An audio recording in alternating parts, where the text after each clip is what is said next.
قل لي لماذا لا تصلي يا ناسي الصلوات؟ قل لي إن الحياة بلا صلاة موت، فيا مسكين السلام عليكم ورحمة صلي. الله وبركاته. بودكاست يلا نصلي. ازيكم عاملين ايه؟ يا رب تكونوا بخير. مش يلا نصلي بقى؟ مش كفاية كده؟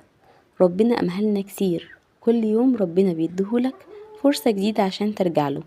كل يوم والتاني بنسمع عن حد توفى، قريب أو بعيد، وكل الأعمار، ولسه احنا بعيد.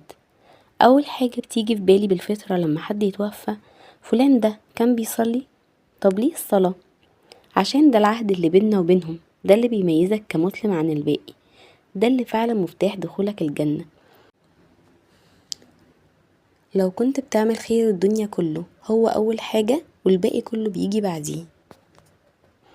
أول ما يحاسب عليه العبد يوم القيامة الصلاة. لو بتعمل كل ذنوب الدنيا بعيد عن الكبائر اعمل، بس ما تسيبش الصلاة.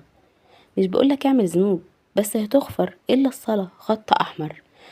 زي كده أي حد شغال في مؤسسة أو شركة عارف إن في أخطاء بتعدي، وفي اختراق للوائح لا يغتفر، عقوبته الوحيدة ساعتها بتكون الرفض. وهكذا الصلاة، الذنوب تغفر كلها، الصلاة صعب يغفر لتاركها.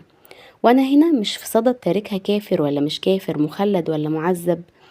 انت ليه اصلا تحط نفسك في الزون ده وترجع في الاخر تعض اصابع الندم وتكون مع اللي بيقولوا ربي ارجعني؟ طب ليه ما تبقاش في السيف سايت وقايم فروضك وحاطط في حياتك قاعدة كده، فروضي ومن بعدها اي شيء، اقوم بالفرض الواجب اللي عليا واعيش حياتي بقى، حتى لو اذنبت تكون بعيد عن الخطوط الحمراء دي.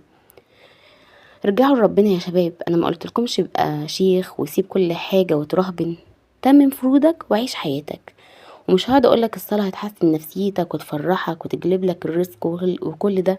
مش مفروض نقعد نشحتكم للصلاة، بس اللي احب اقولهولك انت اللي محتاج الصلاة. مش يلا نصلي بقى؟